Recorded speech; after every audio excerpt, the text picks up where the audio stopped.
In this video, we will learn how to cancel Google Workspace subscription step by step. So let's get started. First of all, visit admin.google.com and sign in using your Gmail account. We have already signed in. Now, on the left side bar, look for billing option and click on it.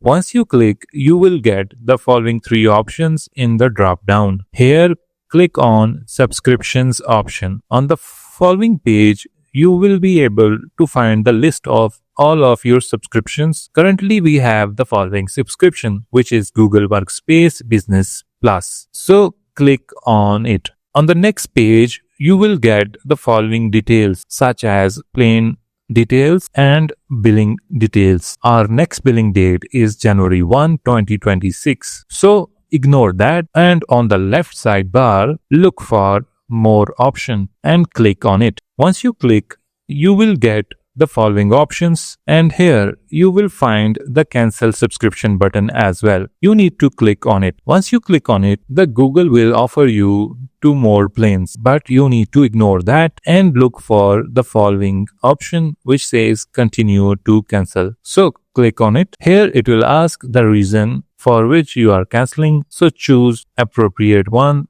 and click continue. Our cancellation was successful. So this is how you can cancel your Google Workspace subscription. Thanks for watching this video. Make sure to subscribe for more.